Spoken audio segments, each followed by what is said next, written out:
miles away from Chicago to LA. I'd go anywhere with you. Smoke you disappear in the night.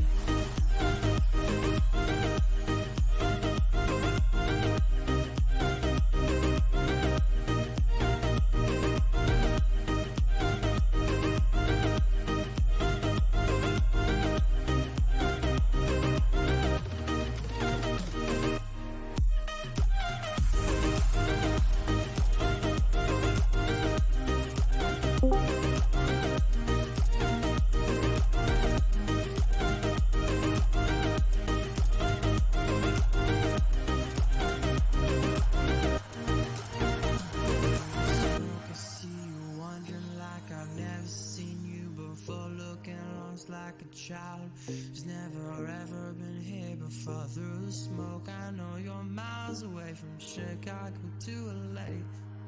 I'd go anywhere for you. Smoke could disappear in the night.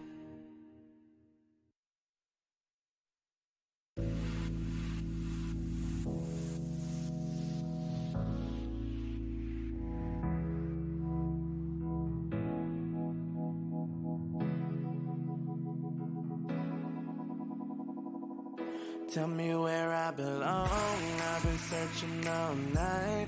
Walking these streets, it's a maze at midnight. Been talking to you, yet those days have gone by. I gave you a chance to treat me right. I'm a blank canvas you can paint. Draw yourself a future with me. It's a mystery what awaits. Oh, it's a miracle life, it's a miracle day.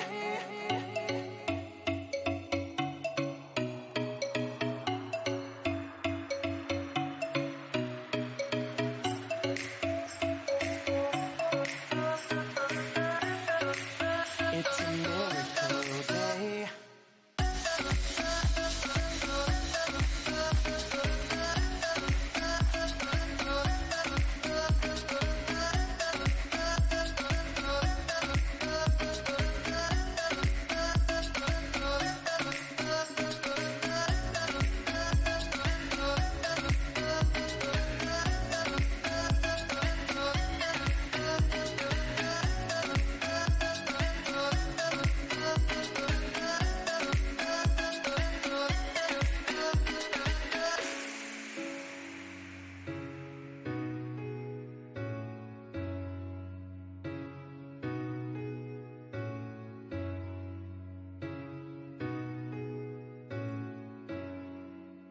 You say it's all my fault, I walked away from it all those memories haunting our fall.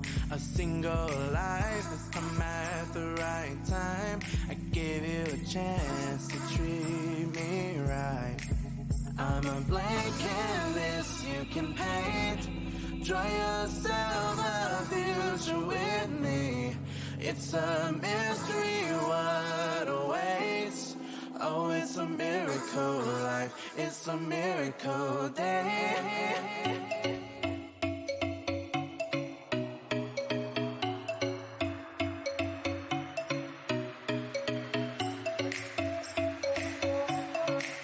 It's a miracle life, it's a miracle day.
Alrighty, good evening everybody, and welcome back to another night here in the tavern tonight. Tonight, your boy Trouse and I, we're going to be starting up our next episode.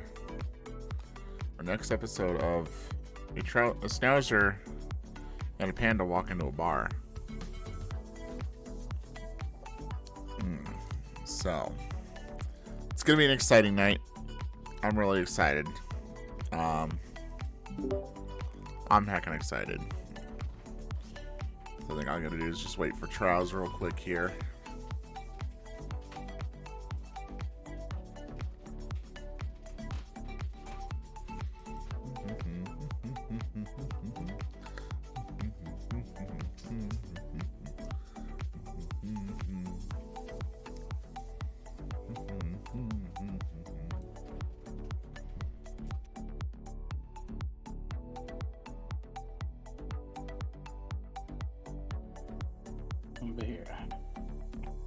Hey, there you are.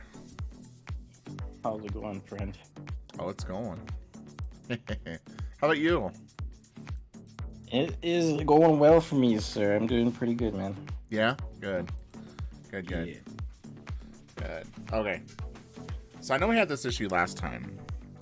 So I don't know if anybody can come over to my chat for a hot minute and confirm volumes. So I know that there was people saying that, like, the quietness. I think especially you, Trouse, saying that you were quiet. All right, let me talk a bit. So, I can hear myself. Okay. I think I hear you fucking loud. Jeez, hold on. Okay. All right. Swain isn't an ad, but can confirm after. Okay, thank you so much. So. How was Yakuza? Oh man, it was a lot different from the other ones I played. It's a little more slice of life in the beginning, but it's a cool little change of pace. Good. I like it. I'm glad you're enjoying the series. Hell yeah, dude. I haven't played it myself. I've only watched like you and like one other person play Yakuza. So. Yeah, I definitely recommend it. It's good. Well. I don't know if that's entirely the type of game for me. I enjoy watching. It's one of those games that I enjoy watching people play it, but not sure if that'd be the game for me. That's fair. So, all right. So, welcome on in, everybody. Welcome back to another episode of a Schnauzer and a Panda walk into a bar tonight. Tonight, your boy Trouse and ya Panda Winter are gonna be talking about some Donkey Kong Country. I'm excited. I know that we tried to do like an initial podcast to start off, where we were just doing like a bunch of tier list making. Yeah. But I think this would be a good opportunity for us to like sit down and like actually talk and discuss our like the series, like which one's our favorite, which one was our least favorite. And everything that we loved about the game. So, were we gonna go back to that list that you made for the previous one? Yeah, we could talk about it, but like switch certain things up, you know. Like that's like a basic format, I guess you could say. Like you could just leave out stuff like, you know, like the medals and stuff and battle systems. Oh yeah, yeah, anything relevant. So. Yeah. I'm like thirsty as fuck tonight, so forgive me. No worries.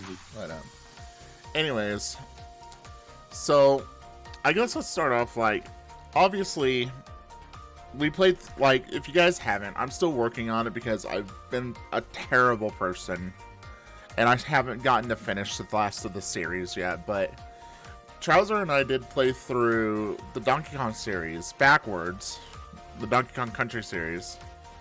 So we started with 3, which was my favorite, and it went to 2, which was his favorite, and then we went to 1, which we both liked equally. Yeah. It was a exciting adventure, and then we eventually started dipping into randos.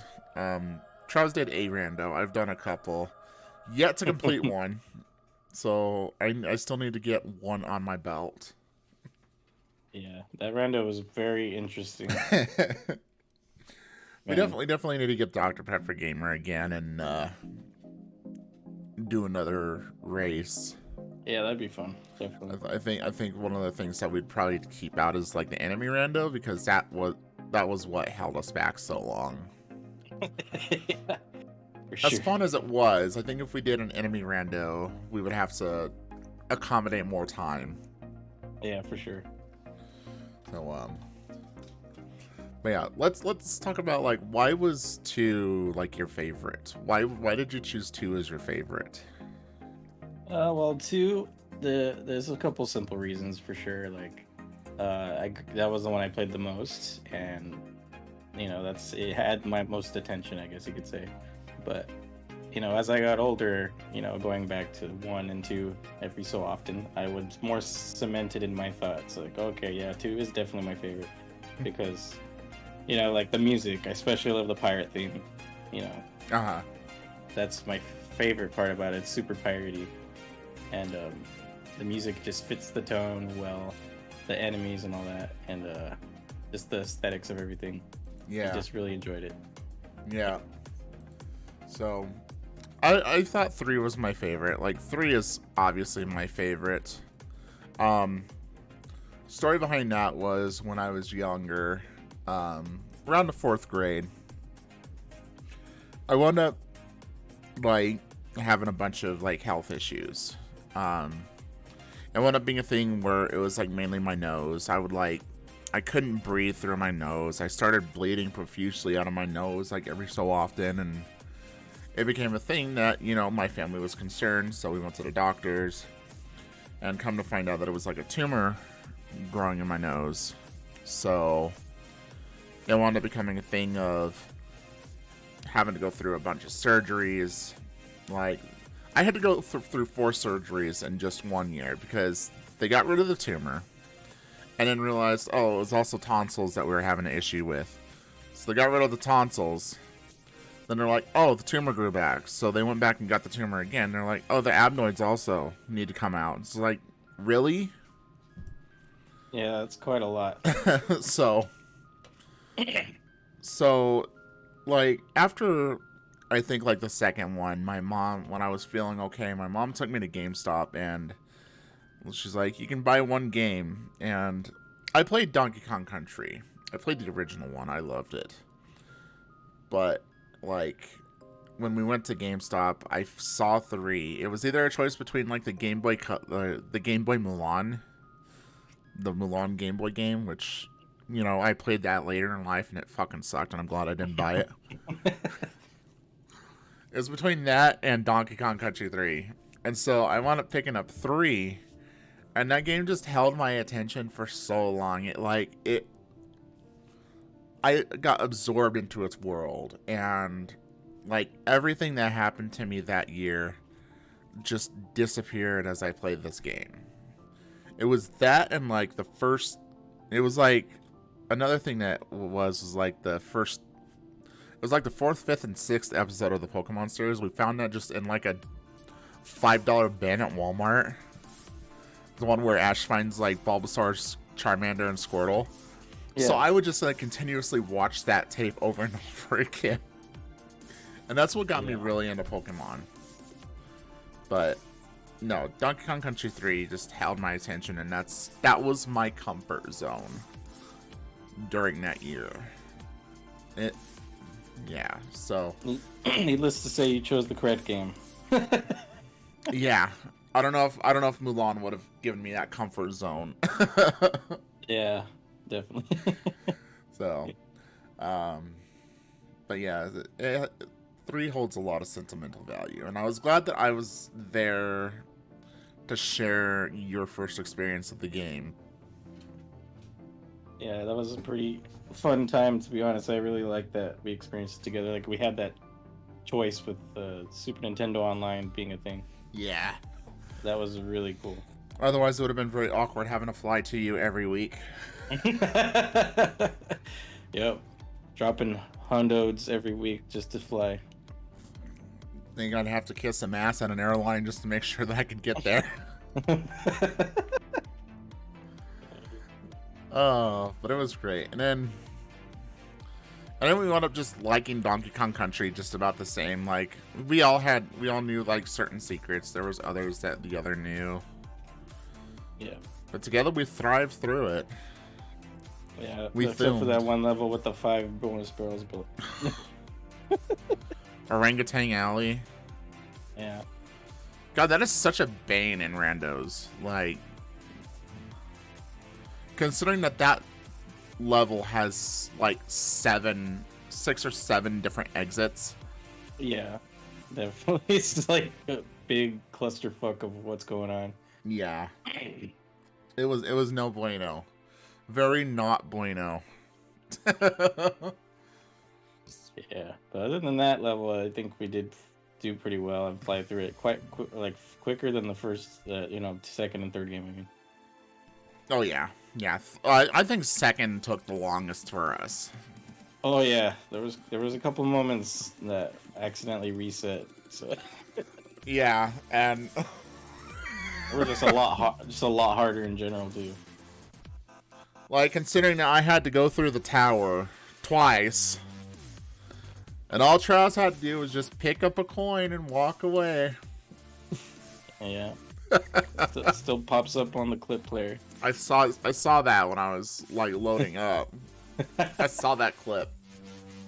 Oh jeez. Yeah, plenty of memories were made. We got plenty of clips from all that. That's gonna be exciting too because quite a few of the clips from Donkey Kong 2 are gonna be featured in USG WTF. Like, ooh. I'm really excited to show you guys what kind of cool technology I discovered while making pixel art. Yeah, I'm pretty hyped. So I'm really excited for people to see how that looks. Oh yeah. So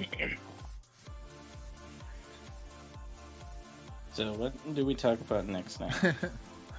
I was like, okay, so we kind of talked about, our games in general.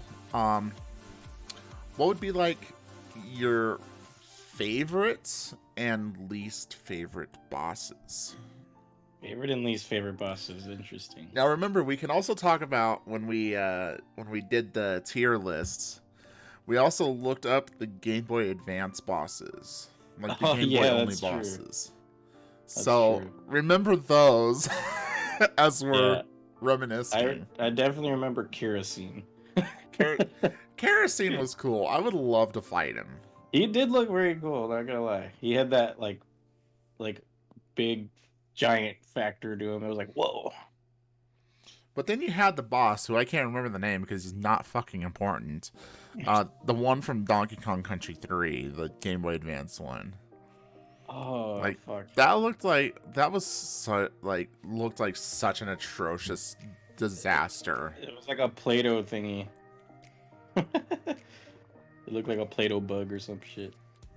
Like he just seemed like you need to just.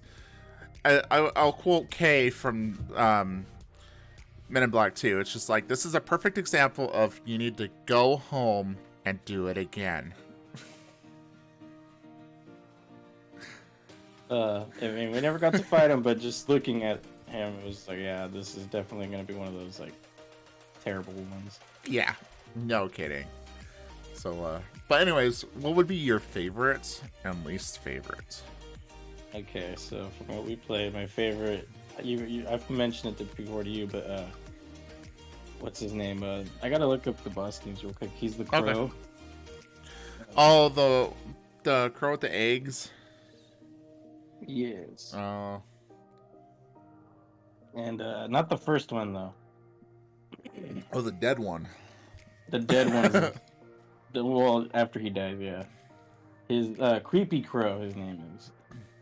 I think he is a super well done rematch of a fight, and like, I don't know how to explain it, but like the way you have to like dodge his eggs when they're coming at you when you're climbing things. They'll start shooting them from the side and from above, and you have to like move left and right, and then his ghost buddies try to stop you, and then you get the barrel and smack him in the face, and it's like, feels so satisfying when you finally get it done. Well, surprisingly, that he didn't take very long for us. Like, we It was a few attempts for sure. Yeah, I think it was like 2 or 3 attempts. Yeah. Yeah, he was a very fun fight. I liked this rematch, but yeah, no, in terms of boss fight, I didn't like at all.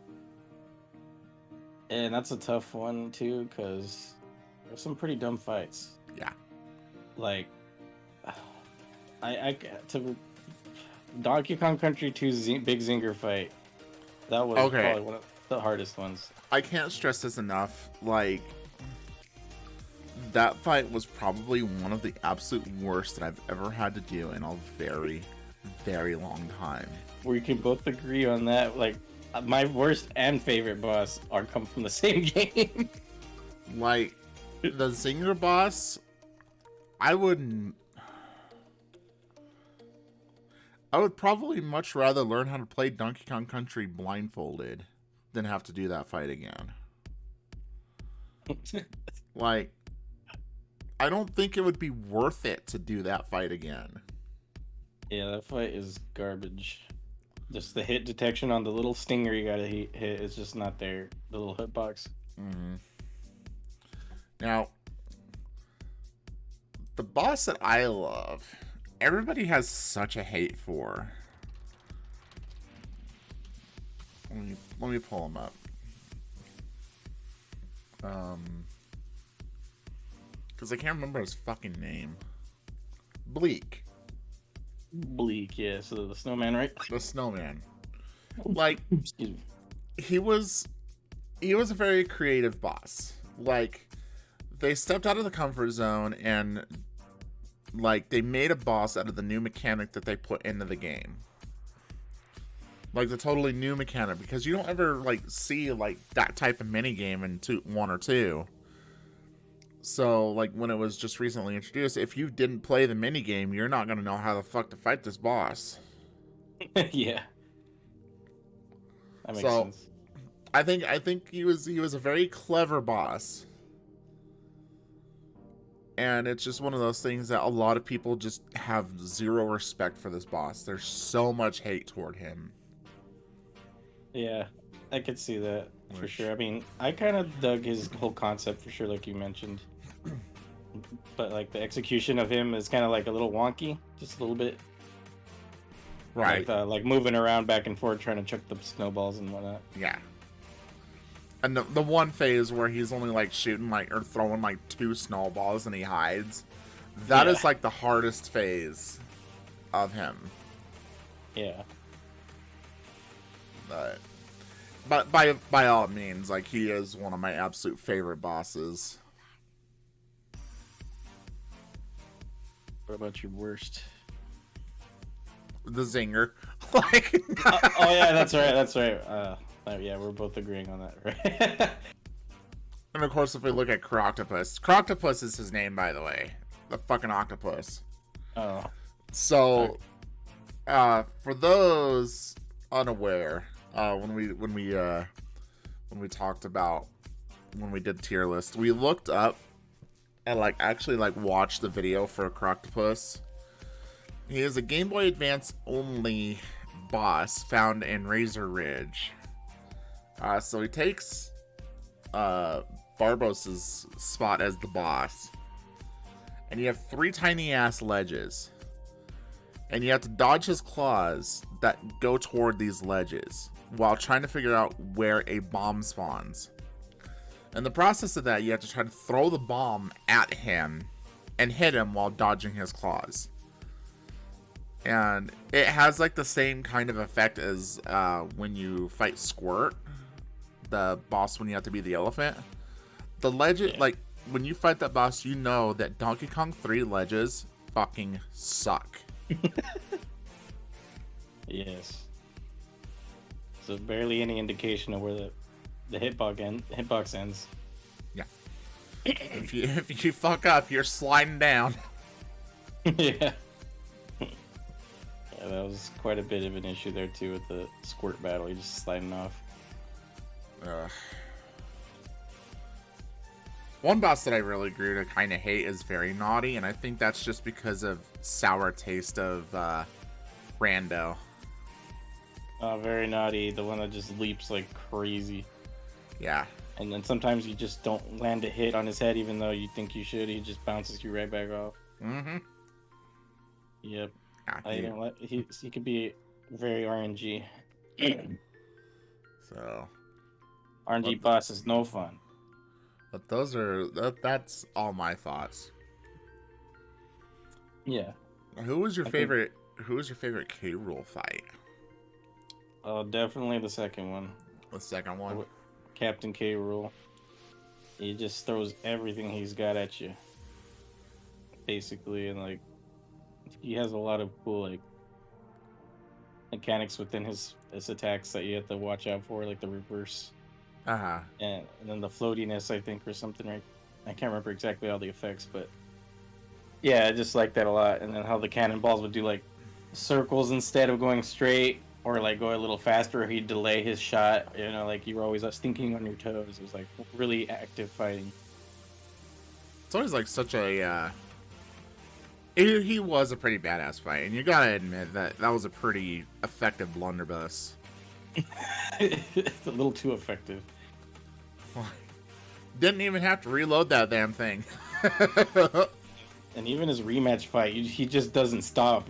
Like, you know, he just shoots like 20 bullets at you until he's like, oh shit, it's jammed, and then you get your chance. But yeah, that onslaught at the end is like really crazy. Yeah.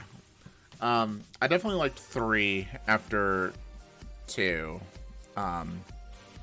3 was definitely creative. I loved, and we talked about this as to how the concept went, right? Because K Rool was like a pirate when he first invaded. Like, not entirely a pirate, but he was like invading DK Island. Yeah. And it seems like going from the first to the second one, he succeeded. Yeah. So he to some degree, yeah. Wound up becoming like this head pirate, and then 2 fucking monkeys come around and kick his ass, and he goes insane and becomes like this mad scientist that's like somehow he is able to like build all this advanced technology to try to take over the area in the 3rd game. I don't know what the area is called. It's not DK Island though. The Kremlin Keep? No. What is... Okay, hold on. What is the land in Donkey Kong Country 3? The Kremling Sphere. Northern Kremling Sphere. Yep. Yeah, that's...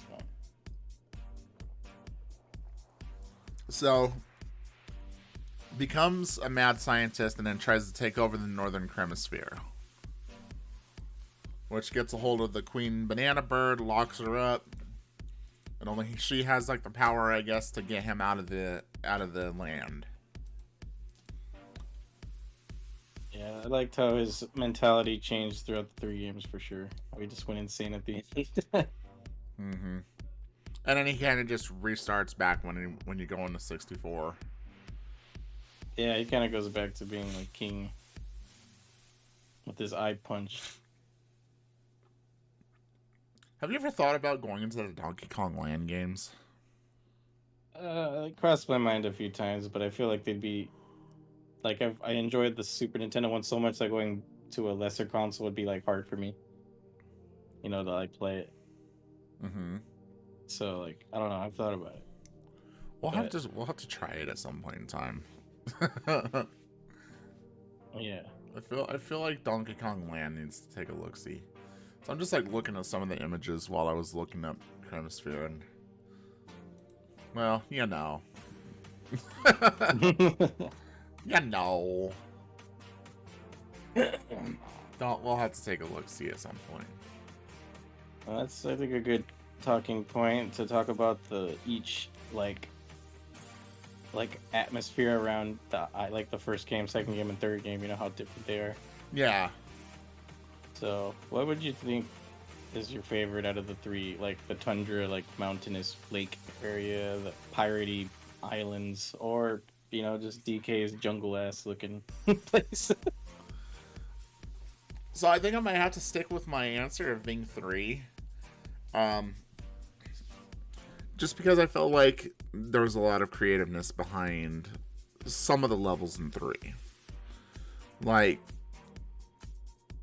when it came to, like, you're going through a tree, it's like you're going through a tree, you have, like, all these jumping spiders to help you get up to level the higher places. You're having to, like, outrun this giant-ass massive lumberjack saw, run by who knows how big what these people are. Like, but then it was like, you know, you're going into more civilized turf, where you're going into, like, machinery, and you're going into factories, and having to go through, like, their sewer lines. So, I definitely enjoy the concept of a lot of places that, and I know that you see that in 1. I don't 100% remember if you see a whole lot of machinery in 2. Yeah, not so much. Because, like, I know that you have, like, the roller coaster in 2. Yeah, and then you have like a theme park, and then there's like a castle vibe. Mm-hmm. But, like, nothing like Fear Factory. Yeah. You're not getting anywhere close to Fear Factory. Yeah, the industrialization of K Rool. So I like how with 3 you kind of still had a lot of nature, but then it, like, pushed you into a lot of, you know, civilized stuff, like buildings and factories and, again, sewer lines. So, like, it felt very diverse with the environments that you were introduced to. And you also had those, like, cabins with the slippers sliding around like a little village. Mm-hmm. It was just happy little villages. Just chilling in the mountains, huh? Yeah, I think that's a pretty good point, though. I like the, like, diversity within that, like, tundra aspect. You know, within that one single biome, there's plenty of, like, mini biomes, I guess you can say, right? Mm-hmm. So yeah, I like that. But yeah, so for me, it's the, like, a lot of our answers are probably going to be obvious to you guys because we both, you know, Winter loves 3 and I love 2, so a lot of our answers are probably going to be skewed to that. So, like, yeah, for me, the second game is Atmosphere I love the most because pirates. And I thought it was interesting seeing the Kremling's island and what their whole, like, vibe was, you know, like, compared to DKC1. Because in DKC1 you had the jungle, you had, like, the, like, lakes, and you got to the peak of the mountain, and, like, those, like, between the peak of the mountain and the jungle you had, like, that foresty area. But, like, on the Kremling Isle you had, like, the volcano, and then you had, like, a swamp of ghost ships, and then you had a theme park that was built there for K Rool for some reason. Quimland. And then you had the castle at the very top that was controlled by K Rool, basically. And I liked the really, like how they fused all the pirate stuff together with it. Yeah. So, like, I don't know, I just really liked all that. They did really good with 2. I'm not saying anything bad toward 2. Oh yeah, definitely. Like, Nintendo knew what they were doing when they made all 3 of these games. One thing I kind of wish that would have made a little bit more of a comeback was, like, the Aztec Temple levels. Oh yeah, those are really cool aesthetically, for sure. Like, throughout all the games, you see two Aztec levels. That's it. Yeah, I really like the aesthetic of them. Like, yeah, go on. Yeah, their concept was really nice. I liked the theme. I liked the palette. It's one of the more memorable levels from DKC1, to be honest. And you get when I think of DKC1, you think of that, and then the first level. And you get 2.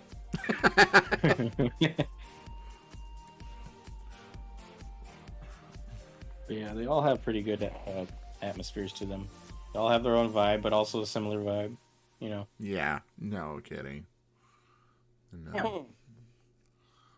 So what would be, like, your favorite soundtrack?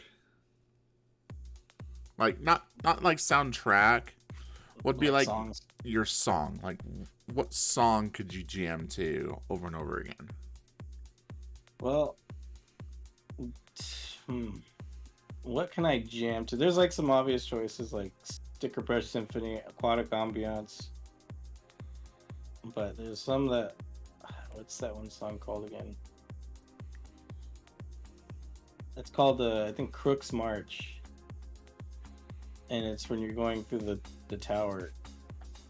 It's like da da da da da da da da da da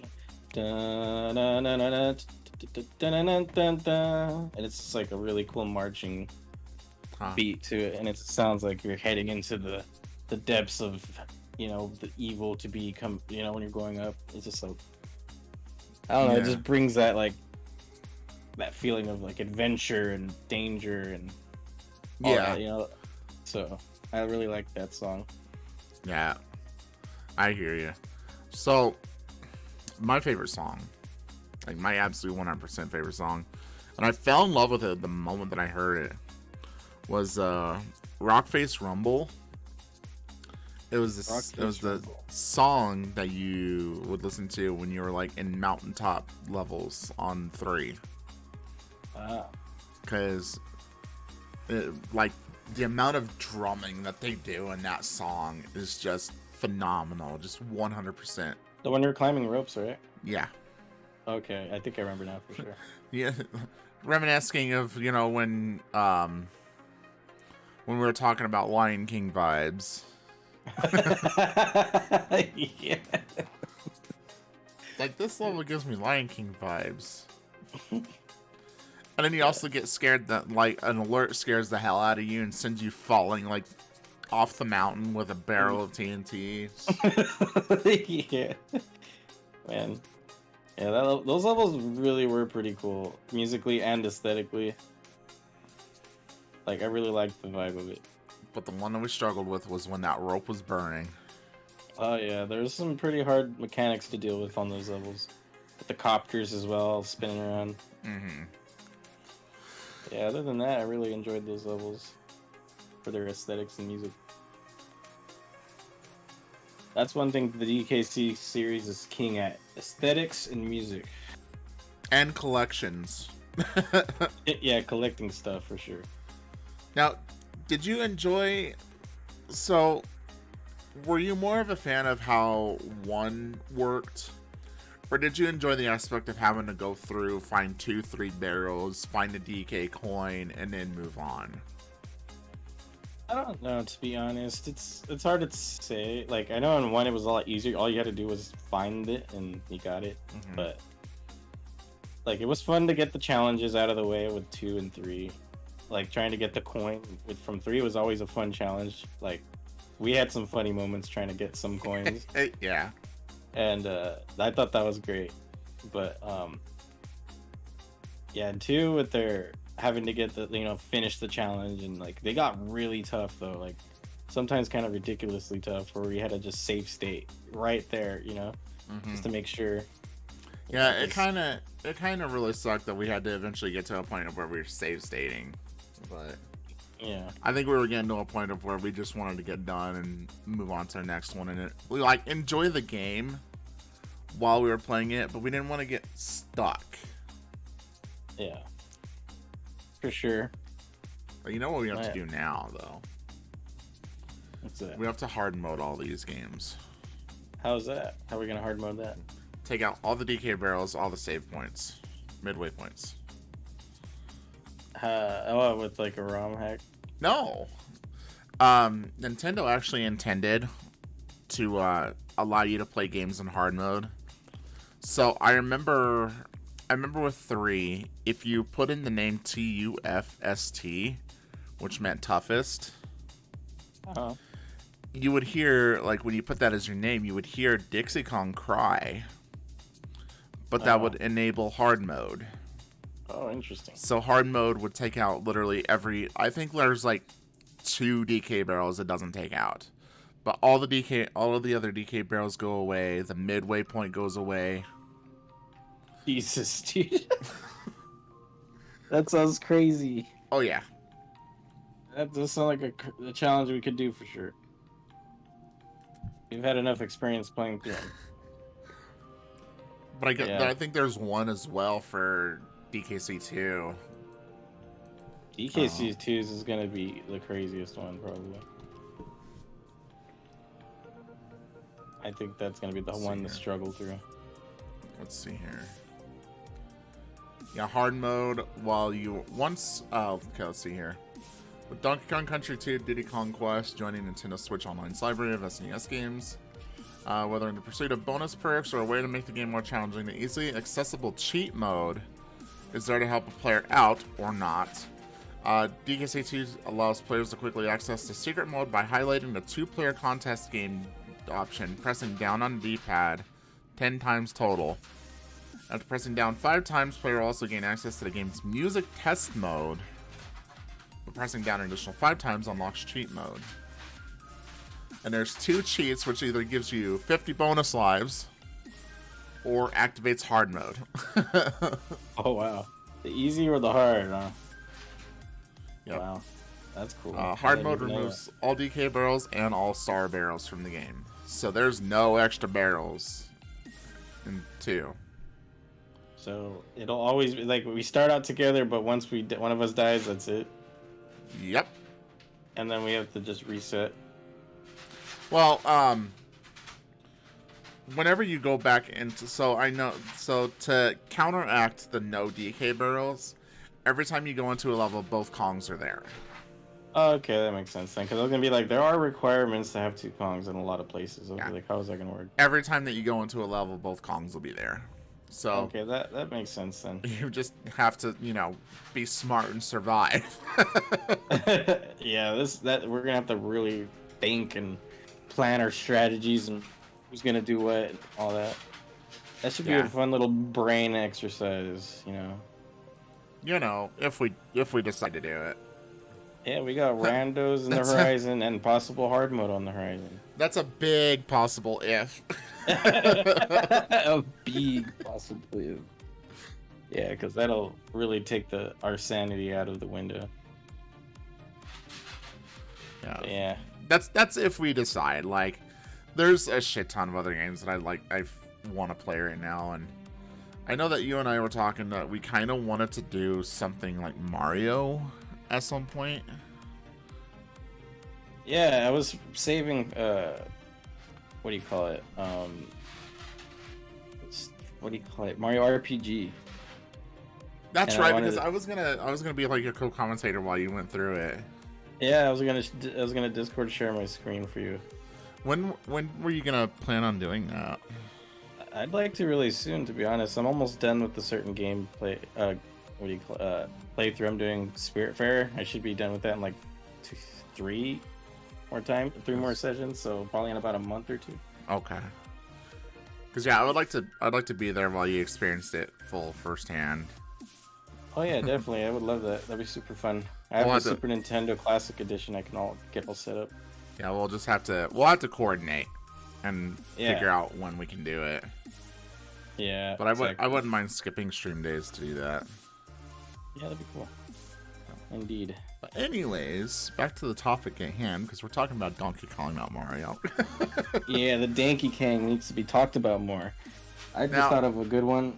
Okay. Who was your favorite Kong? Even the side Kongs. Like, just in a country series? Yeah, the country series. Or we could be like, talk about are your favorite playable and your favorite non-playable. Playable, I would honestly, I'd probably have to hands down go Dixie Kong. Okay. Like, probably one of like the most versatile Kongs that you could probably have. Like, Diddy Kong is good. Like, he's fast. He can do the cartwheel the fuck off a cliff and then somehow magically like Jesus jump. DK is strong, but that's all he has to account for is that he's just muscle. He could smack the ground and get nanners out. Kitty Kong is good. Like, the fact that he can like bounce off of water. Neat little ability. Took me a while to get it down. The only thing that sucks though is that you see that 2 times, like, and you're done with it. You see it in the first world and the second world, and then you're done with it. It would be nice to have one each world, Yeah. But like they were kind of done after the second world of having water bounce. So, like, his usefulness kind of went out the window. But Dixie, like helicopter float. Yeah, and then the little twirl attack move that goes forward a little. You have to admit, I was pretty fucking pro with that helicopter. Yeah. You gotta get around some shit. Especially when we had to go down that, like, long-ass tunnel of bees. Instead of using, like, the useless squawks. just float down. Squawks. Oh no, he wasn't the nut-chucking squawks. He was the empty squawks. Oh, empty squawks, yes. Dead inside squawks. Dead inside. Yep. Dead inside. And just the drums start beating. The fucking Maroon 5 song. Oh man. Shit. Okay. What about you though? I was gonna ask your favorite non-playable though. Oh, my favorite non-playable, Funky. Hands down, Funky. Nice. Funky Kong, the funkiest monkey. Yeah, because like he builds you like, you know, a hover raft, a jet ski, winds up building you a fucking helicopter and says like have fun. It's like this teenage girl and a baby like running a helicopter. Okay. It's like you survived this much, might as well. Yeah, that's a good pick.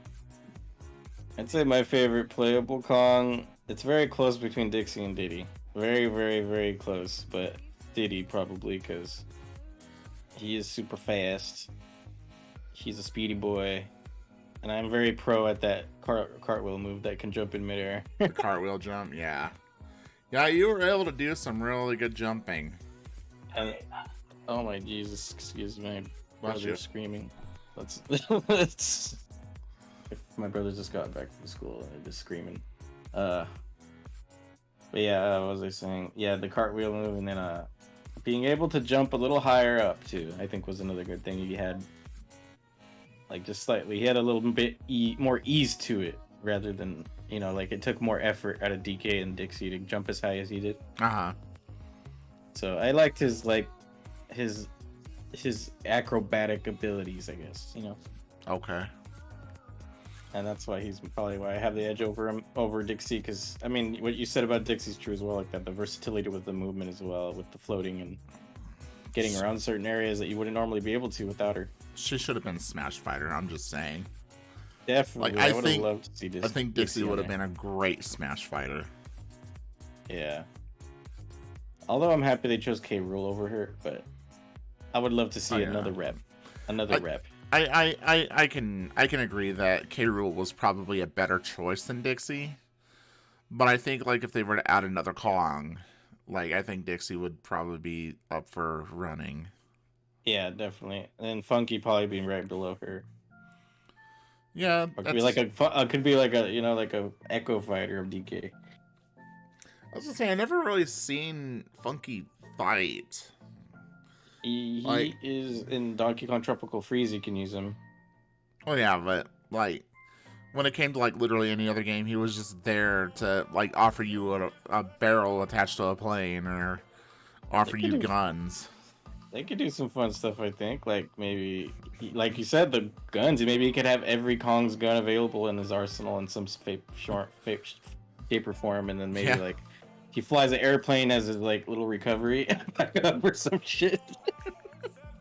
I don't know. Well, I mean, like they made Pikmin a fighter. Like the fact that Olimar himself doesn't fight and all he does is just throw Pikmin. Like he pulls them out of the ground. And then you have like Villager and Isabelle. Now, granted, I kicked some serious ass with Isabelle. I trained hard to have her as one of my main fighters. I worked hard for that. I could see you working hard doing if Dixie got put in. Like you'd probably just be like, oh, that's my main. I would train so fucking hard if Dixie became a Smash fighter. Tournament level.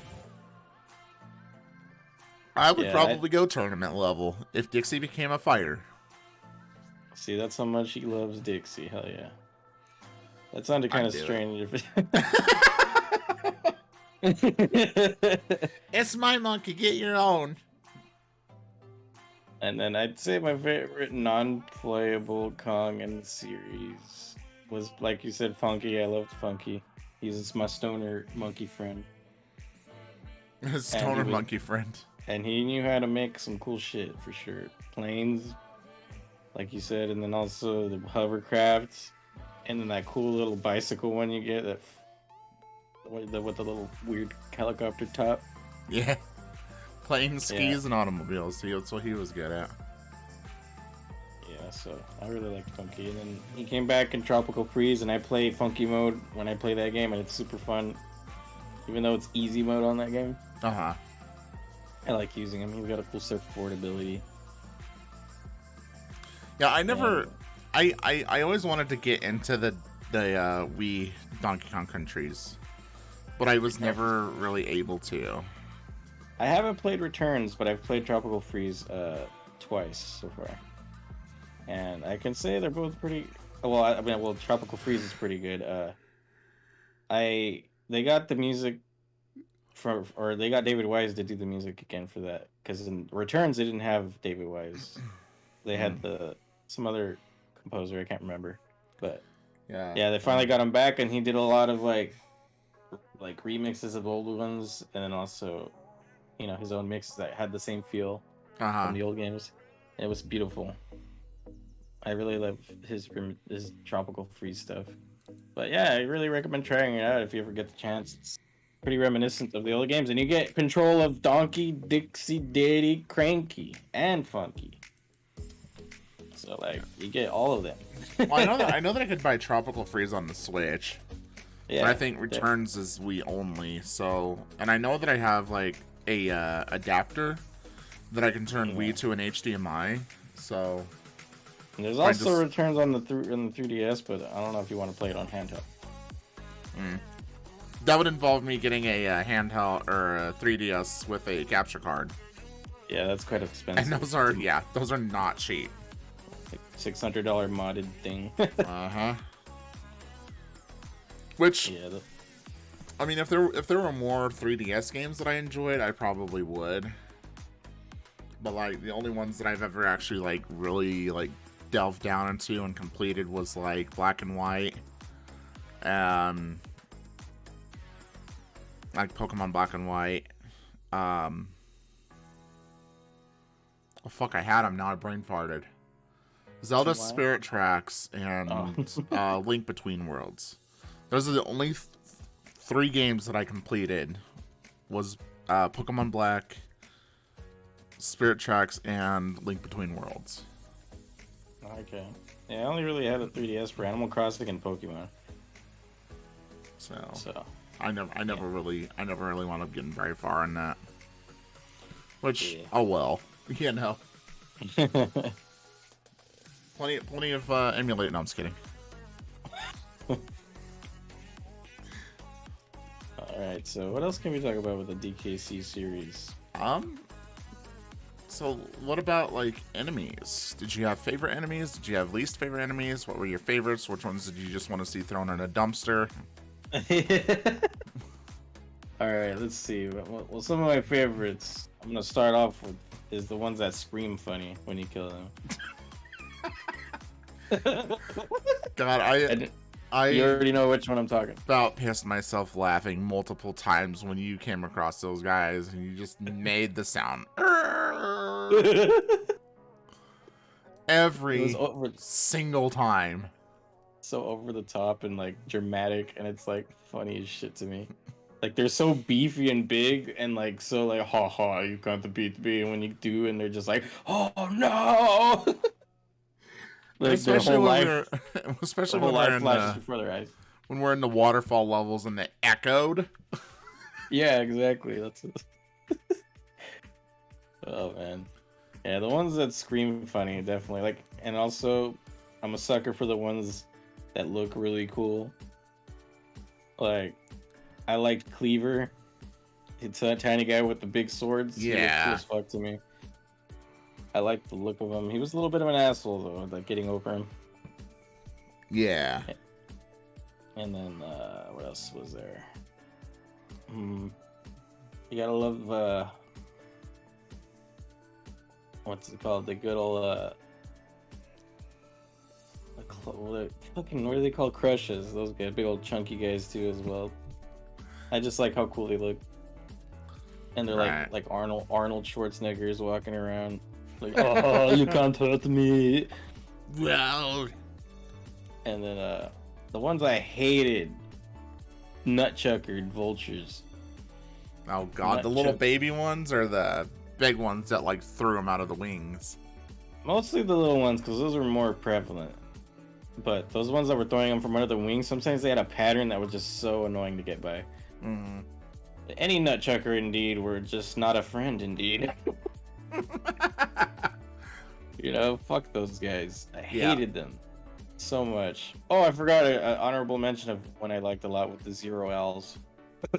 The Zero Owls? Yeah, those guys. They're just there.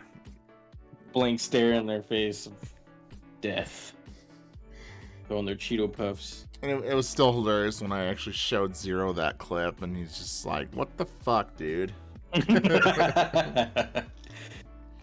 Yeah, no. What else? I hated the fucking jellyfish fucks. And DKC 1's the one that would go like, whoop, whoop, whoop. Wiki, wiki, wiki. Yeah, those fuckers. Started making a round, just like, wiki, wiki, wiki. Yeah, I didn't like those guys. They were gotten our way a lot, and patterns were annoying. So yeah, those are probably basically the ones I had problems with. So I gotta say, like, some of my favorites. I loved the barrel mobs that were in 3. Yeah, those guys. And these barrels was when we learned that you can do a Beavis voice. Yes, it was Beavis in a barrel. And then, but I think like some of my more favorite ones are like the purple ones that will just sit there and just throw bombs at you. I absolutely love those ones. Yeah, they were funny. They had little gangly arms. Gangly arms. We did have some good moments with the barrel dudes. So yeah, I think DKC 2 barrel guys. Those guys were assholes too. God, I still couldn't, like, when I was building the one episode where you were trying to continuously climb up the rope and the fucking yellow ones kept coming out of that little crevice and knocking you senseless. Yeah. You lost like I don't know how many fucking bananas. Probably half a stack of 100.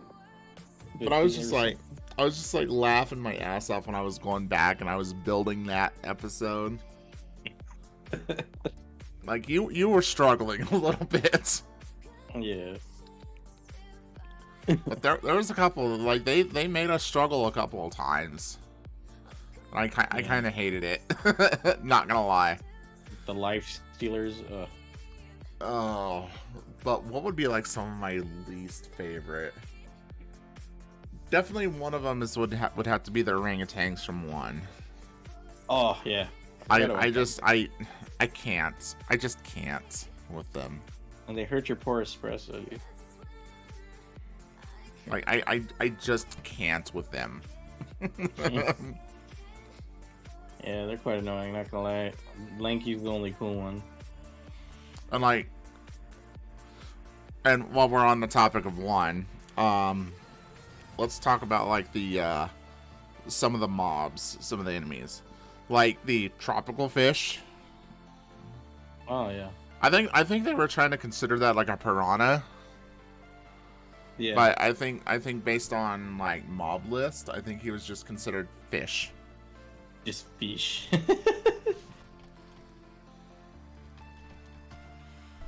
Yeah, list of Donkey Kong Country enemies.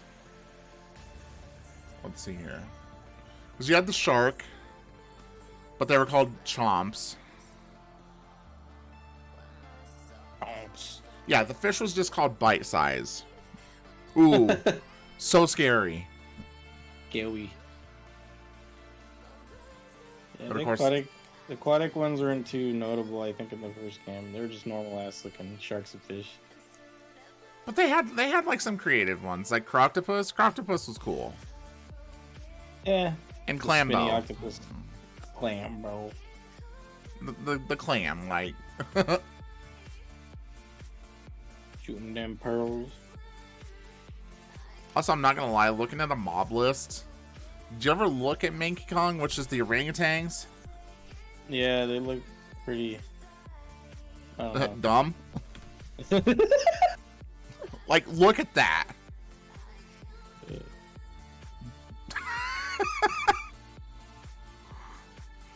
Like, god damn.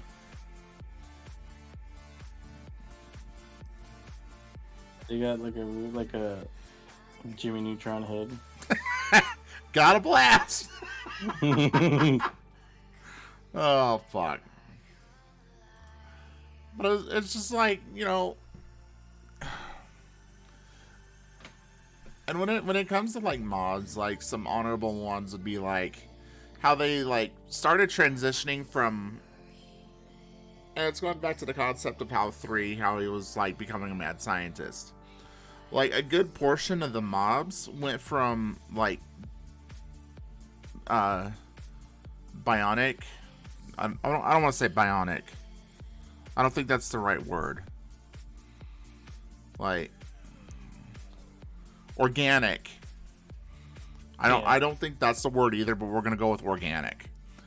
To mechanical. Yeah. So like especially like the buzzers, you know. So you had like the organic buzzers both in 1 and 2 that they were just like giant ass fucking beasts that could probably kill a rhino. Yeah. To mechanical ones that had a buzzsaw for an ass. Yeah. So like they got creative when it came from the first one to the third one. Because the first one they were just like all just like these generic creatures. Yeah, the progression is definitely there, like showing. That's what's really neat about that. I don't remember this guy. Hold on, I'll show you this. Clump? Am I just do I not? Oh, this guy's in the he's the big chungus guys with the army helmets that walk back and forth in the first game. Okay, yep, I see him now. All right. I was like, I don't remember somebody with a mop bucket and some drums. Yeah, it's from that Donkey Kong racing game on the Wii, I think. Okay. I'm just like, I don't recognize this one. Okay, well, crisis averted, chat. And like we have like our basic naughty, and then 2 it was a rat, and then in 3, what did it become? It was like a crazier looking rat. It was Squeakers. No, not Squeakers. Donkey Kong Country 3 monsters. Shit, I don't know. Sneak. So I was close. It was still a rat, but it had a name. Oh, okay. Yeah, Sneak. Yeah, but they're a little more ugly looking. They were them tundra rats. Tundra rats? Oh, booty birds, dude. I remember them booty birds. Booty fish. Booty fish. Yep, those were some good times. Tell you what. Oh, we could talk about the animal buddies too. Yeah, we haven't touched base on those. I'm just like, when we had the discussion the first time, it was like before we even started 1, we had this conversation of, you know, what was your favorite animal buddy, and you asked me what my favorite was, and I said espresso. Yeah. And then we played Country 1. And that changed. Oh boy, did it change full fucking 180. Listen. Like, espresso just doesn't get enough love, but at the same time, I can understand why.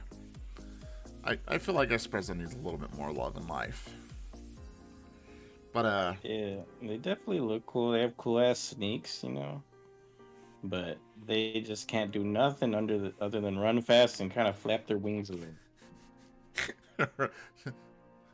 try as you might, you flightless bird, you.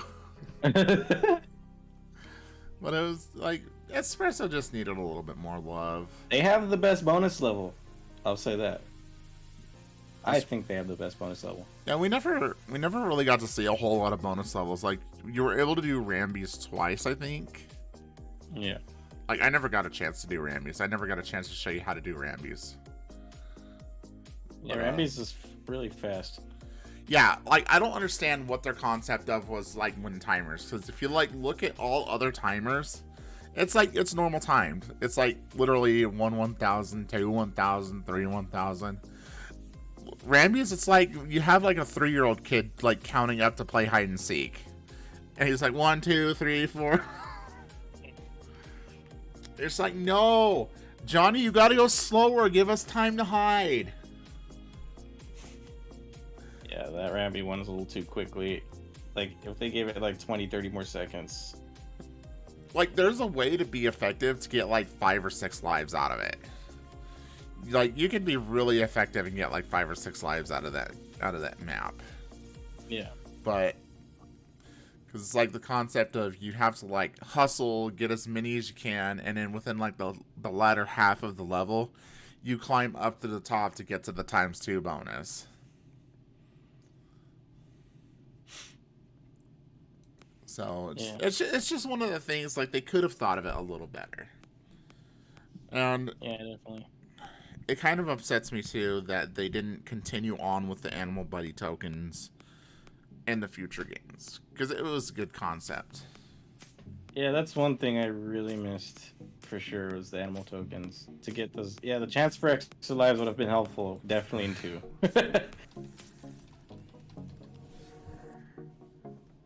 Yeah, like that. What did you think about the other animal buddies though, like each individually? Well, obviously we could see who was the most useful out of all of them. So when we talked about it, like, the one that was deemed like the most worthy in our opinion was On Guard, because he was effective enough to be seen in all 3 games, and he didn't, and like, didn't need a change around, didn't need anything done to his person. Like, granted, I don't know if he got it in 2. Yeah, he did get it in 2, never mind. To where he was able to get his charge boost. Yeah. So, I mean, an effective upgrade to On Guard. But it was just like, you know, what happened to Rambi. I know that, like, Ellie took over Rambi's spot, but, you know, Ellie's not good. Which I can't say that. Ellie is really good. Like, if you know how to use Ellie's water attack, it's a really useful animal buddy. Yeah, I could say that for sure, yeah. You could, if you aim that thing, you're just bopping enemies ahead of time. Mm-hmm. But then it turns to the case of the rats. The rats. Yeah, that just totally... I know I get the whole point, you know, like, my scare elephants, but it's like, come on. I do. So the question lies is, do rats really scare elephants? Is that a myth? I don't know. Do mice really scare elephants? Theories abound that elephants are afraid of mice because the tiny creatures nibble on their feet or can climb up into their trunks. However, there's no evidence to back up either of those claims. It's all a farce. It's more likely that elephants, which have relatively poor eyesight... Oh, where'd that go? Uh-oh. Go back. Hold on. It's more likely that elephants, which have relatively poor eyesight, simply become startled when mice dart past. Who would have thought that elephants would be blind as fuck? Yeah, they don't have very big eyes compared to their whole head. Yeah, like that was an annoying mechanic to deal with for sure. That whole mice situation, but yeah, like other than that, with the water was unique, using the water to its advantage. So I enjoyed that about Ellie. And then like,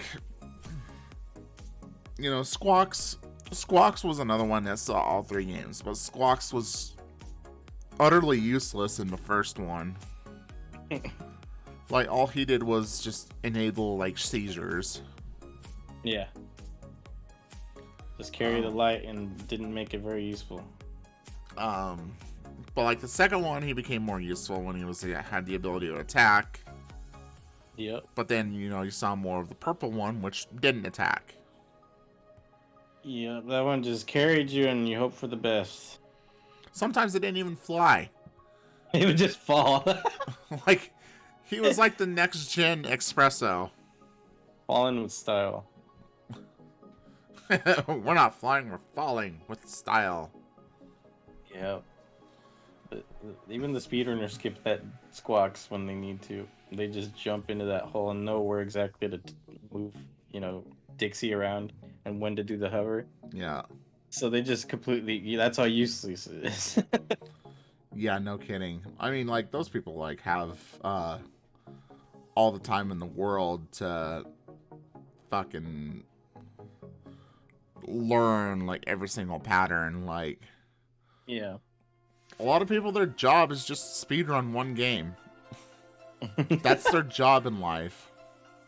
Yeah, that's how it's gotten, it seems, for some people.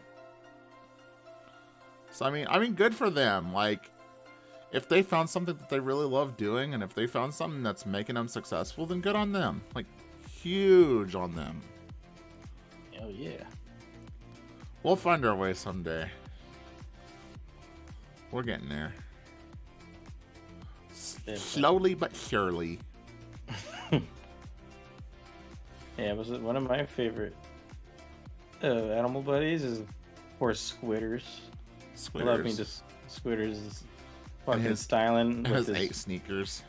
8 sneakers. Hell yeah, he's one bougie guy. I wonder what Nintendo was thinking about putting all these animals in fucking sneakers. Like, did they like strike some kind of deal with like Nike and just put them in shoes? It worked though. It really made them stand out, I think. Just trying to figure out how to put shoes in a fucking game with monkeys. See, it's funny though. I have arachnophobia, so like it's funny that my favorite is the spider, but he has a funny, silly face and he wears goddamn shoes. How am I supposed to be afraid of him? And he helps with those platforms, and he can shoot at the same time. Like, you can do, if you're good, you can manage to do both multitasking. Oh yeah, if you're good, then you can go anywhere you want to with Squitters. Yeah, he is a really nice traversal animal buddy. Even better than like Winky and Radley, who have mad hops. You know, but they have their downfalls. I mean, let's talk about Winky for a minute. Good animal buddy, but I think poorly executed. Yeah, he looked cool. He had nice hops, but he didn't had too much uses, to be honest. He just would help get a couple of high things out of reach. It's like I think I only remember like using him like twice. Like I don't think he's ever gotten like an actual use in the game. It was an optional thing, I think, more so. Like if you went into certain bonus barrels with him, you would be able to get every banana in that bonus barrel, despite you not having to even go in there, or not even beat it. You know, so like he was only really useful for like getting all the bananas for certain things. And oh yeah. And he was weird, bouncy hitbox too. He really did. Like all of them had a bouncy hitbox. The thing that I hated about Espresso was that you couldn't jump on anything with him. Step on anything, you're fucking hurt. Like, what's the point of having those shoes? Like, at last I heard ostriches have like some pretty thick ass like skin on their feet, or you know, their toes and all that shit. Like I just see like Espresso, like you jumping on a monster or a critter or Kremling or whatever. And he just like throws you off, and he just looks at you, and he's like, "You stepped on my shoe, bitch," and just walks off. It's like you ruined his new like $900 Nikes. Good job.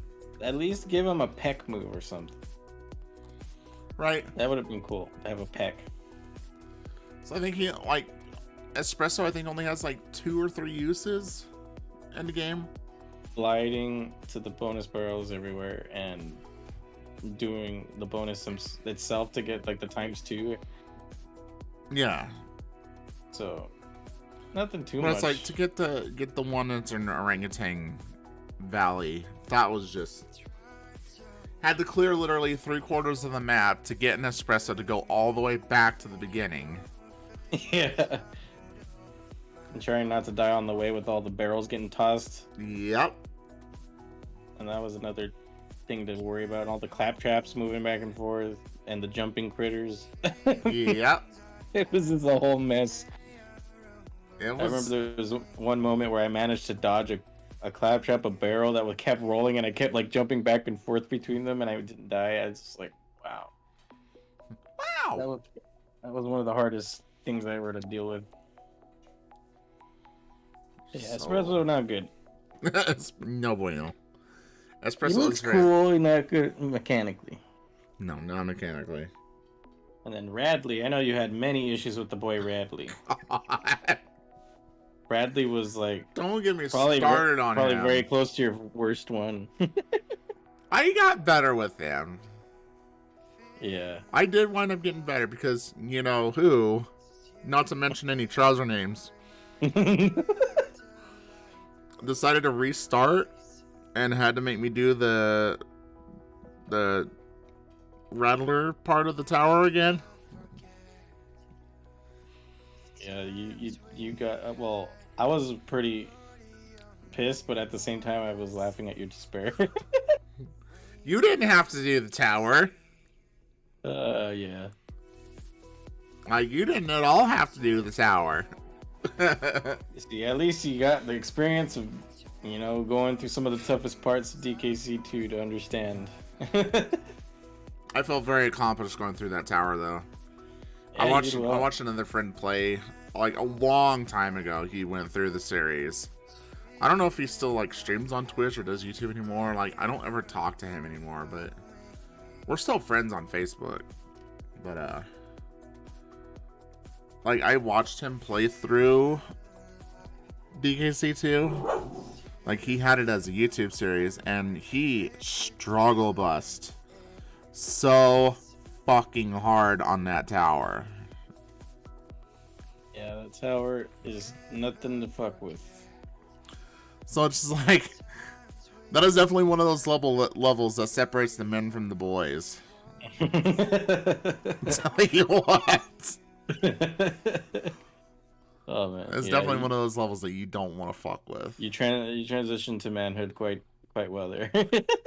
when you went through it. It only took me an hour. And a reset. Yeah, I feel like I've advanced past man at this point.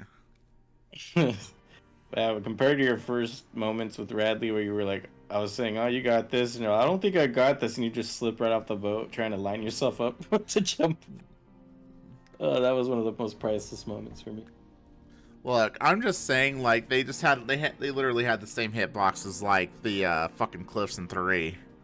Yeah, the edges of those broken ship ends. Like, I was preparing, and I prepared a little too much and just fell to my death. Like, but we had a good laugh at it. Like, it was still all very good times. For sure. Still all 100% good times. Yeah. What about, like, okay, so let's talk levels now. Like, we kind of talked, like, about the environmental levels, about how we felt about, like, you know, there's certain environments, but is there a level or 2 or 3 or 7 or 7 that you've just absolutely loved? Yeah, let me think. I'm gonna pick and choose from each game, alright? I think that'd be a good way to maybe like 2 from each game. Yeah, and like ones that you just like absolutely, I will never fucking play again. Yeah, okay. You can't count boss fights because those are just separate. yeah, that's fair. Okay, let's see. I mean, I guess we still have our tier list, don't we? I wonder what I did with that tier list. I'm sure I still have it. Let me see. I'm gonna go to my Discord. I think I have it somewhere in there. I'm pretty sure I have it saved somewhere.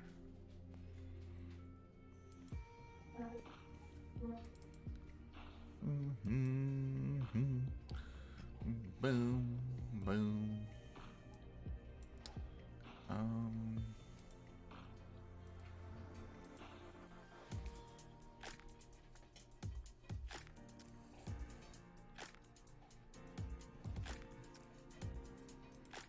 Let's see.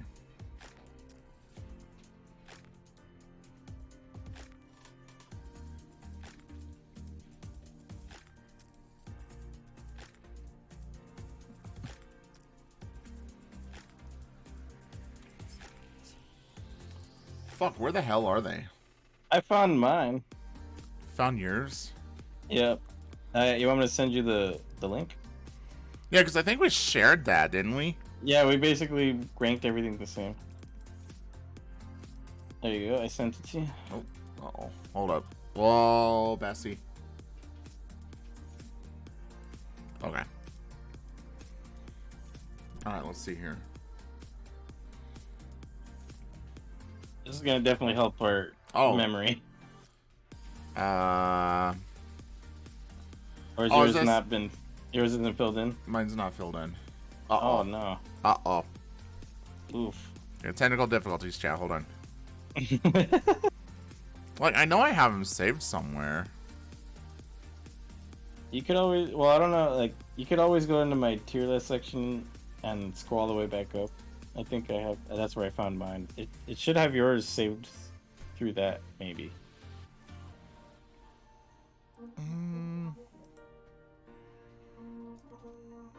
Are it still in my downloads? No. WT to the fuck, dude. Hold up. Hold up. Hold up. For stream. Let's see here. Is it in here? No. Maybe I don't have them anymore. That's not it.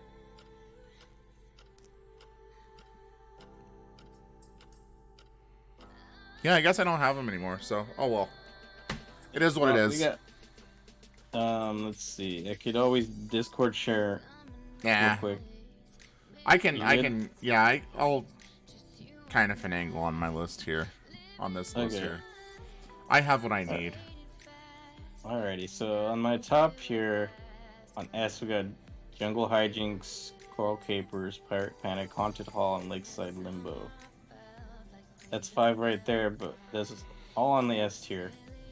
And 2, and 1. There's only one other DKC 3 level that's not on there. Well, I guess you pick one from the A tier, don't you? Yeah. Let's see. Rocket Rush is right there.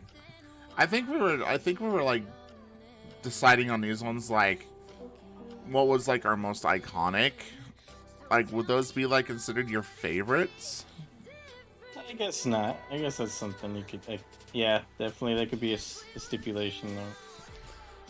But because I think when we were building a tier list, we were looking at like what was like the best to the worst, and like a lot of the S tiers we were declaring like they were like iconic to the game.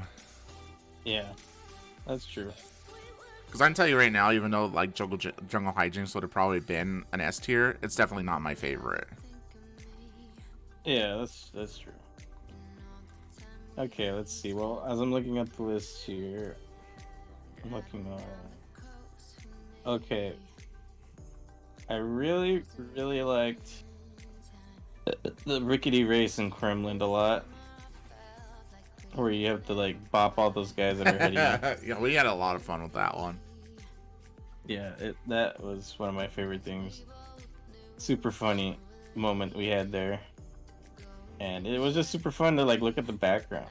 Like that was one of my favorite parts about it was the really cool carnival background. It's like a really unique background that I haven't really like. It reminds me of like Casinopolis Zone in Sonic, you know. And it just sucked because that was another one of those that was just like, oh well, we're gonna do 2 levels and then you're done. Yeah, basically they just did 2 of that aesthetic. Like I don't understand why they chose so hard to do. Oh, you'll get 2. That's it. Like, okay, well, I guess I'll go fuck myself then. And then for my second pick for DKC2, I'd say I like the Gangplank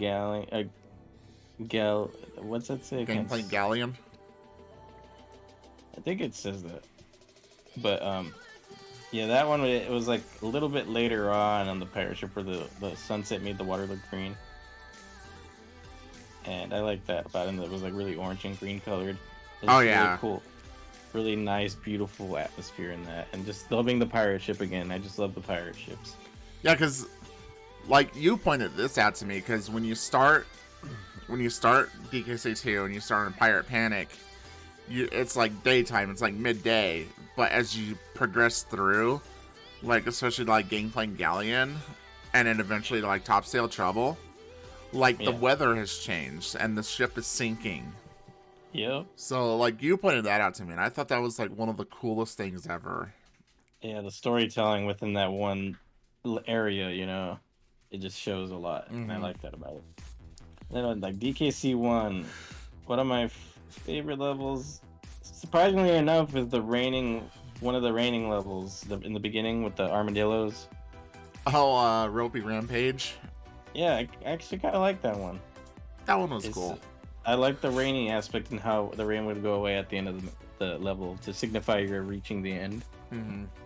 Because they really did that with they did that storytelling with Jungle Hijinks into Ropey Rampage. Yeah.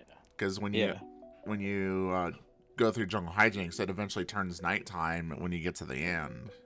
Yeah, that's what's cool about DKC1 and 2. Like they have that kind of storytelling thing is going on there. Yeah.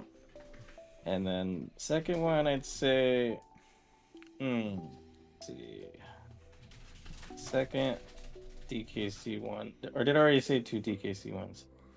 As far as I remember, just Ropey Rampage, but I might be wrong. I think that's the only one. Okay, then I'd say Temple Tempest probably. Temple Tempest, the one without the wheels. That's the one with the wheel. With the wheels? No, that would be. Oh yeah, you're right. Never mind. Millstone Mayhem's the other one. I don't know why I was thinking Squeals on Wheels, but that's 3. Yeah. Yeah, I like the aesthetic. Like you said before, they only gave us 2 of those levels. Like, there's a theme going on. Like the ones that we got so little of that were so good that stuck out to us the most. Yeah. And no matter how bad the mechanics might have been with those like wheels, I remember that level quite a bit from when I was a kid because I got stuck on it so much, but I didn't care because I loved the game, and I would just play them over and over. Yeah. Good times. Good times. And then let's see, DKC3. I actually love the Skidda level because it was so funny seeing them slip about. Skidda's Row. Skidda's Row. Yeah, I like the little cozy village aspect in the snowy covered mountains. Mm-hmm. And yeah, I like the atmosphere and just the silliness of those skiddas. And then the second one for DKC3 that I really liked, I'd say Rocket Rush. It's up there on A. I love the ending of that level. It's like going like through all the fucking crevices between the 2 mountains or whatever between. And it was a really cool ending. Or it was one of the few ending levels, right? Yeah, that was the end of it. Yeah, that's what I really like, the finale of it. Super fun. Yeah. Alright, what about you? So, for my favorites, I am gonna have to say for one, It would probably be like the iconic minecart carnage. Interesting. Like, everybody loves minecart carnage, and it's obvious why. They kept doing the theming of minecart stuff through rare games for quite a while. Mm-hmm. It just eventually turned into sleds on the third one.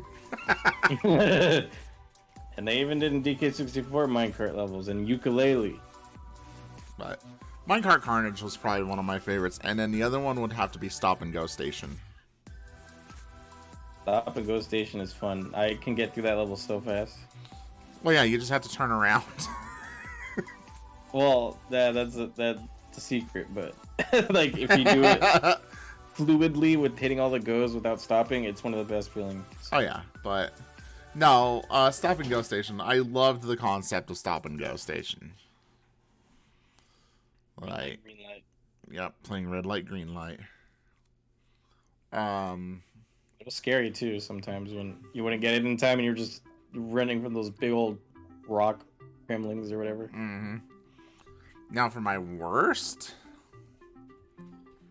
would probably have to be Snow Barrel Blast. Oh, And fuck Snow Barrel Blast. I hate Snow Barrel Blast. I love snow levels. Like, I love ice levels. Love them to death. Hate Snow Barrel Blast. 100%. I think I can agree with you on that. Except I think I have more hatred for Monkey or Orangutan Gang.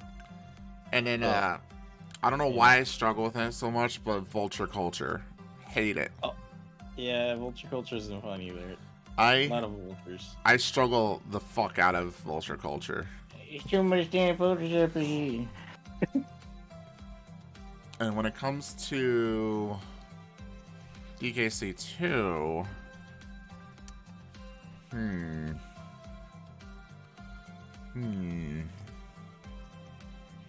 I'd have to agree with you. Rickety Race is probably one of my favorites. Oh yeah, dude. Wibbling. And as much as I struggled with it, I love the concept of it. Toxic Tower is probably another one of my favorites. Wow, that's cool. Yeah. I like that. That's a very nice. That's one of them curveball picks there. Now for the ones that I hated, Parrot Shoot Panic. It's because we had to deal with squawks a lot. And then Jungle Jinx. Why you didn't talk about the hot air balloons? The hot air balloons I could handle. Like, I still can't understand how like a hot air balloon could handle the weight of a fat monkey and a rhino, but I mean, it is what it is. And for 3, gosh, considering how much I love 3, I can't stop talking about 3.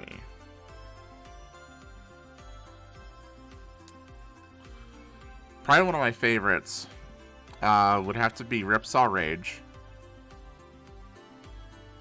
You know, chasing you from the bottom. The saw, yeah. That was an anxiety-inducing level for me, but in a good way, you know.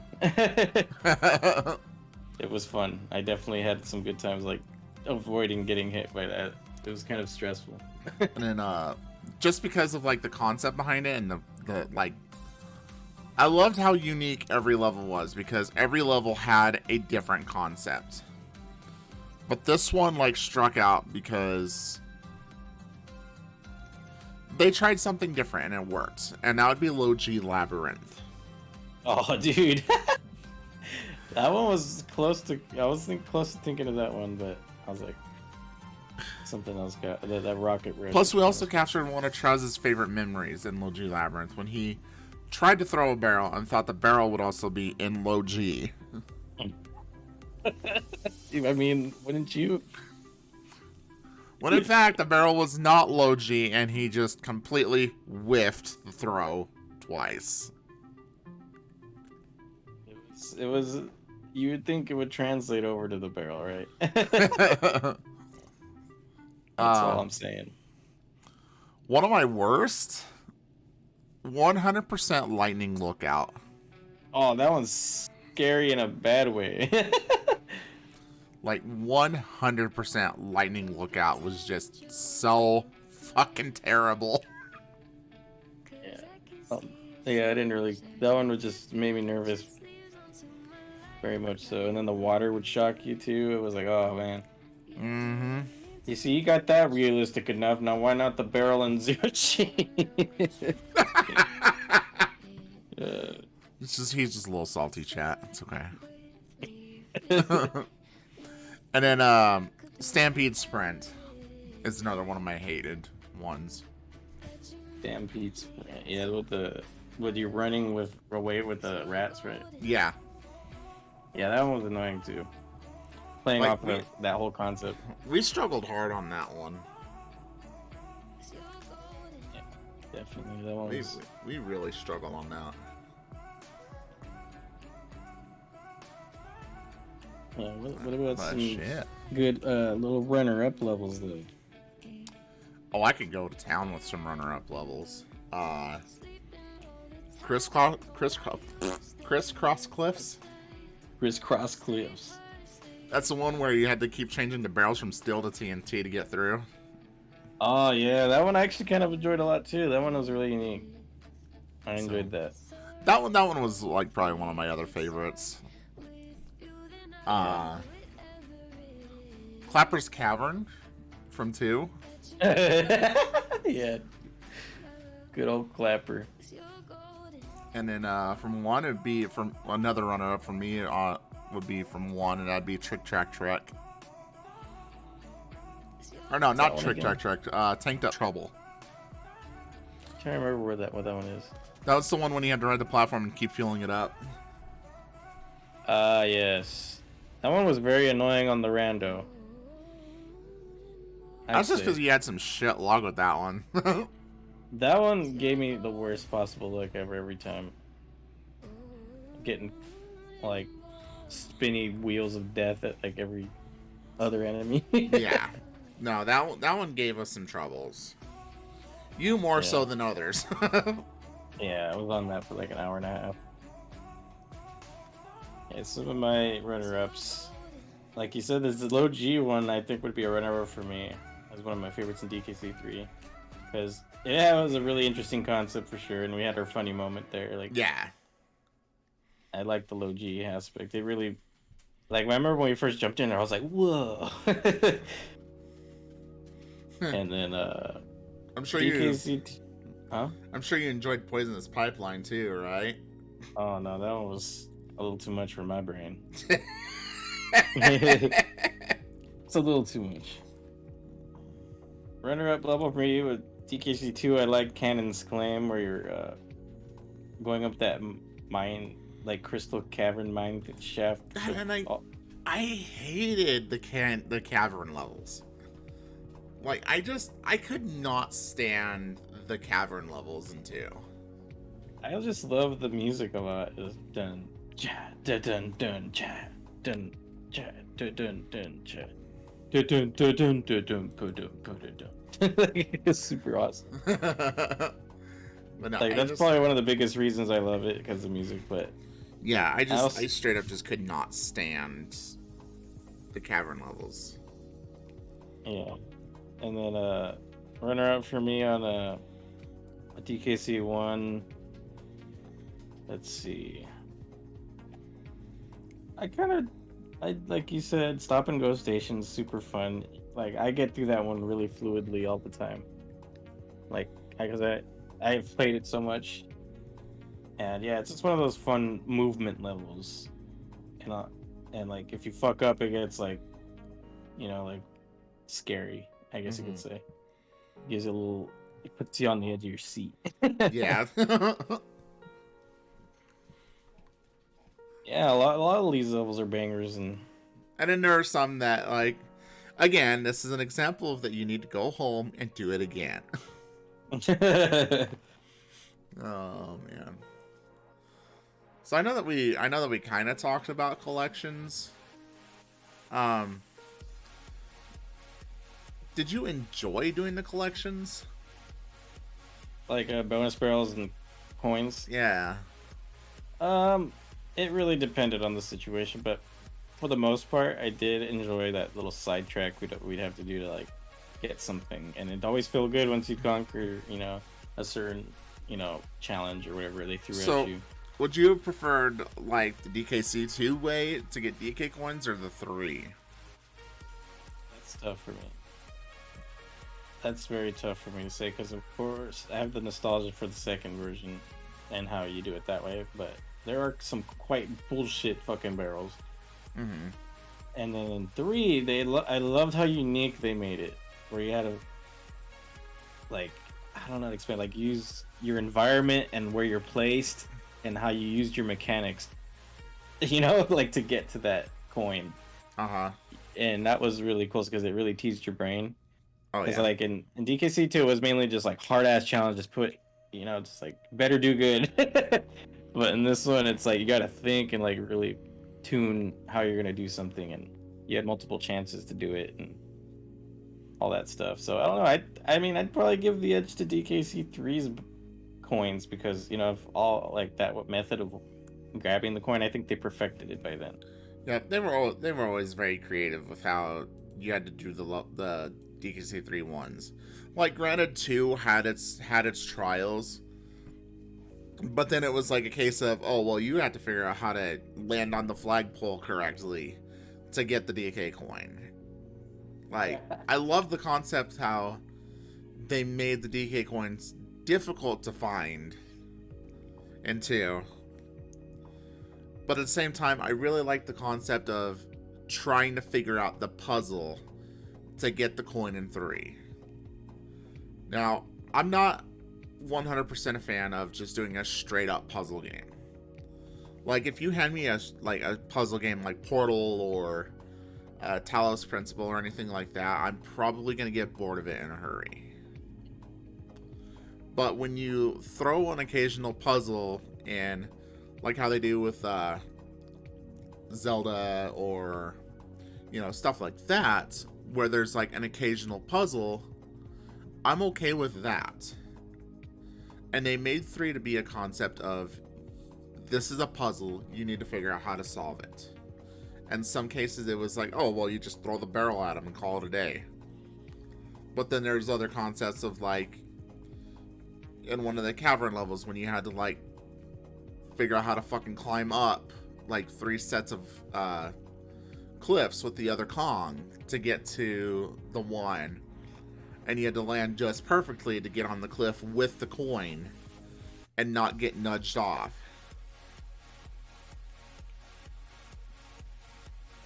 And I'm reminiscing on this because that happened to you at some point in time in our run. And I think there was also ones where you had to like roll on top of the barrel, right? Uh-huh. You had to roll. You had to like figure out how to roll on the barrel and then jump at the right time so that the coin looked at you while the barrel went underneath the shield. Yeah. And I'm still loving the concept that you figured out how to break one of them. There was that one in the level with the ghost barrels, and you figured out how to cheese the fuck out of that one. I don't think I remember. Yeah, you figured out easily how to like cheese one. You threw the barrel just right and jumped in, and you're able to outrun the barrel so that you can move coin and get him to lift his shield for the barrel. Okay. Yeah, I'll have to look. Yeah, we'll have to look at that at some point in time. Yeah, and then I also liked how there was that where you were switching the barrel switch to go from regular barrels to steel, I think, right? And it would switch over what you had to carry or something, right?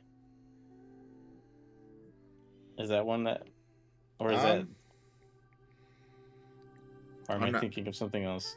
I'm not remembering. Maybe it's when, maybe you had to switch from the steel barrels to kill those, or explosive barrels to kill those bees. Maybe that's what I'm thinking about. Are you talking about like going up the mountain? Yeah.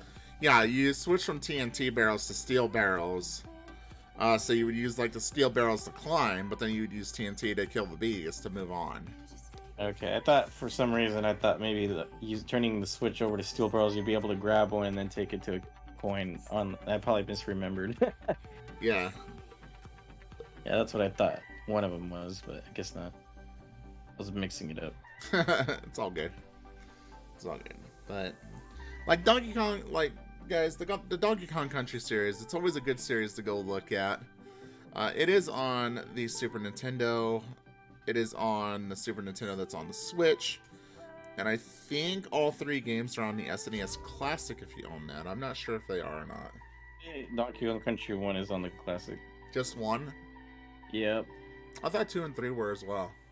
No. Oh, well. That's unfortunate. And eventually, like, as I said, at some point in time, I would like to dip into Donkey Kong Land and see if there's, like, any significant difference. That'd be something that I'd like to dip into and delve into. Like, escapade into the old Game Boy stuff. The old escapades. Yeah, the old escapades. Oh, shit. Yeah, the fucking... I'd like to say that this DKC games are probably top 10 SNES games of all time. All 3 of them are played somewhere, you know, on that. Because they did that 2D platformer genre like so much good. Like I don't want to explain it. They inspired so many other games and they perfected the formula back then. They got better and better. Oh yeah. I feel. Oh yeah, for sure. So I definitely recommend to anybody who's never played them even or who loves 2D platformers that somehow missed them. You know, like they're super good to go back to. You won't be disappointed. So I know we were done with this topic like an hour ago, but let's not forget Dumb Drum. Let's not forget Dumb Drum. It's probably like one of the coolest bosses in the game. With the worst execution.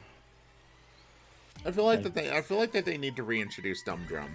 They probably did. I don't know, maybe. I don't remember him getting reintroduced. I know I think in the ROM hack he's able to, there's a certain ROM hack I think that you have to do more to him rather than just kill his friends and then he gives up. I guess somebody put Dumb Drum in a ROM hack from Super Mario. Oh, wow. I'll have to look at that later. A nice little meme game. I feel like that Dumb Drum needs some love. Dumb Drum needs to make a comeback. Just saying. Bring Dumb Drum back, Rare. Hashtag bring Dumb Drum back. Here, we're just gonna type that into VOD. So just bring Dumb Drum back. Okay. That's fine.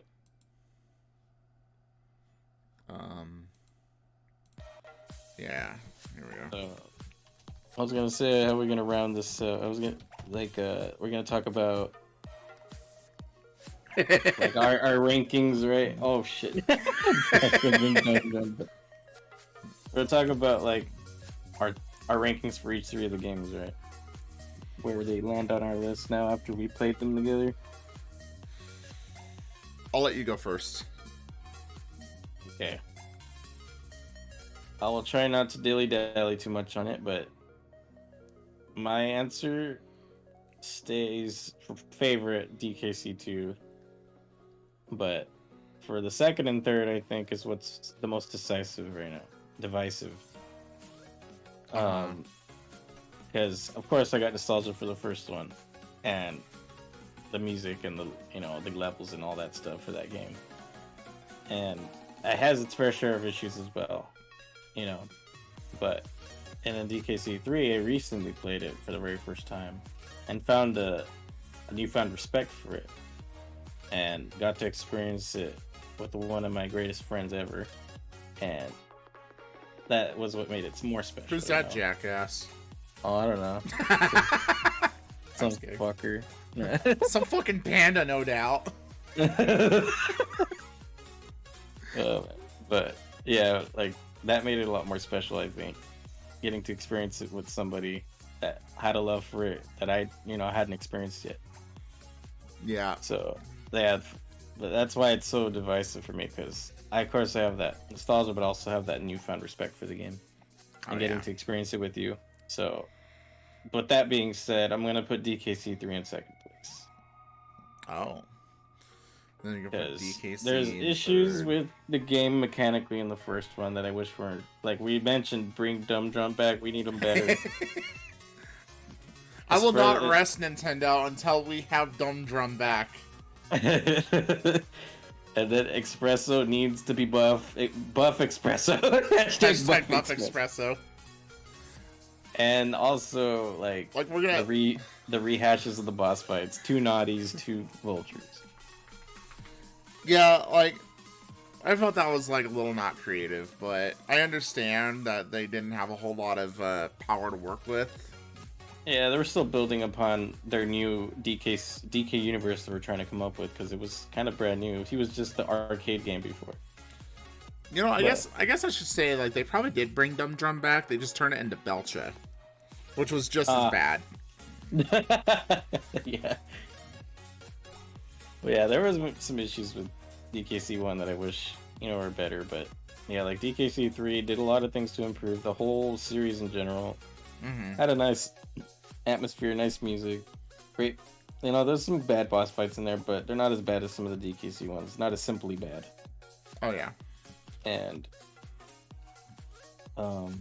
yeah, I don't know. And then the experience with you just helps to elevate, the enjoyment I have with the game.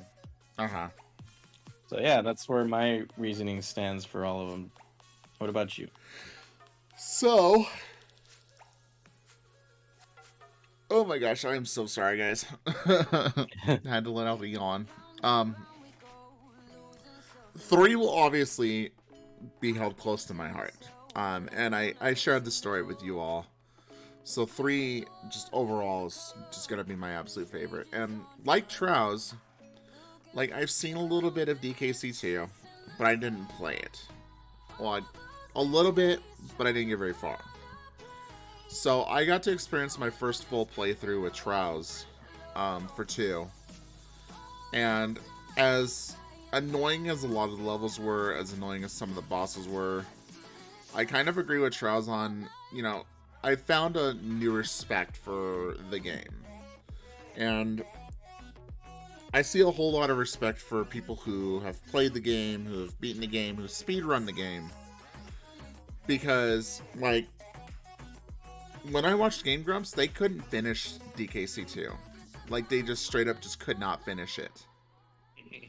So, you can understand how difficult that is, because they go through a lot of games. They go through a lot of hard games.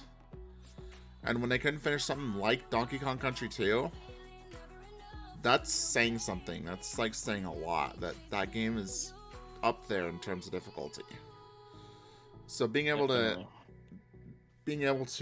go through a difficult game with probably one of the best guides that I've had in a video game, there's a lot of respect coming from that game, and a lot of people who run it for a living. So it would probably go in second place, and then 1 goes in third. Cool. I think I'm glad you have that respect for DKC2, because quite deserving of that high praise. Will I play it again? Probably not if it's by myself. Yeah, I don't expect, like, it is definitely difficult to play by yourself. Like, even when I play it by myself again, I only get to the 3rd or 4th world. I'm like, alright, I'm good. That's enough for me. I've had my nostalgic fill for the night. Yeah, basically. But, there's some days where I'll be like, alright, I want to challenge myself to try to beat the whole game, Okay. So, does our chats have any questions for us that we haven't, discussed, or is there anything that you guys are kind of curious on? Yeah, if anyone has any questions, let us know. We're always open for questions. And then, what would you guys like to see in future episodes? Would you guys like us to talk about a different game? Would you guys like us to talk about something different, something entirely? Because we're just here talking, chilling, having a good time. Yeah, we'd love some ideas because I'm still not quite sure what we should talk about next. There's a multitude of things, but what would be the next thing that would people like to see most, We have a month to figure it out. Yeah, we do. Maybe we should make a poll or something of some ideas. Oh, yeah. Definitely. Also, Bree's here. Hi, Bree. Oh, it's a Bree. It's a Bree.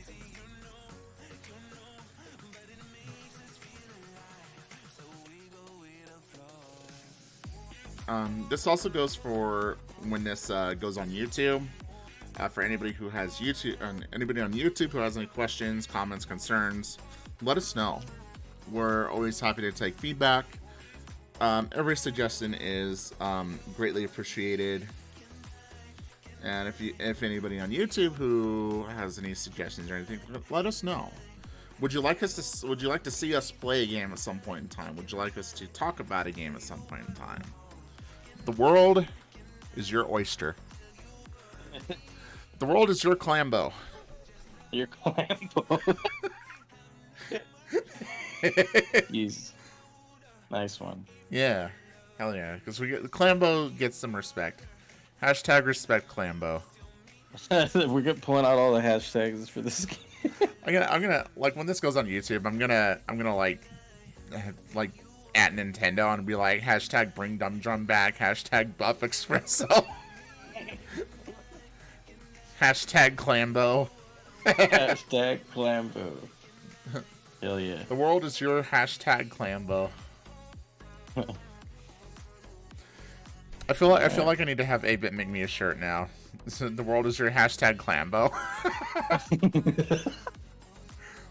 Oh man. There's just a picture of the clam shooting a pearl. 5 pearls now. Right, 5 pearls, okay. Oh, jeez. Well, I think that should probably close our, thoughts up on the game, right? Oh yeah, because we've been talking about this wonderful game for a couple hours now. I think we have run out of topics, unfortunately. And there's only so much you can talk about certain games. But yeah. I had a good time. I'm glad we touched base on almost everything, I think. Oh yeah, it was great. It was great. I hope everybody enjoyed themselves listening in, on the YouTube video or even on chat right now. We're lurking. Oh yeah, for sure.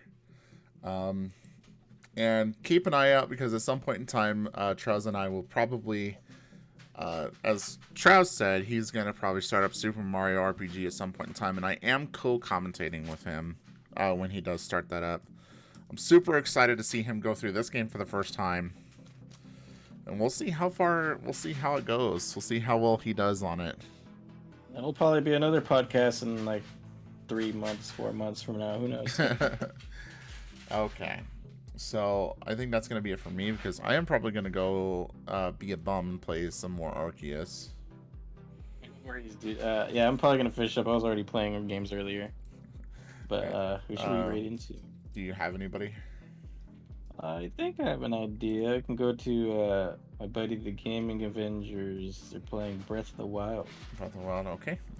Let me put their name in chat for you. I got him. Oh, you do?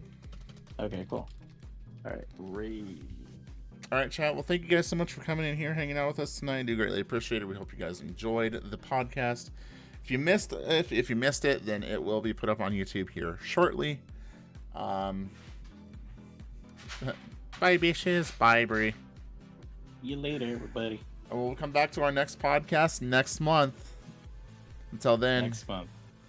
I'll be back tomorrow with more Pokemon Sweet Tooth. Bye. Yeah.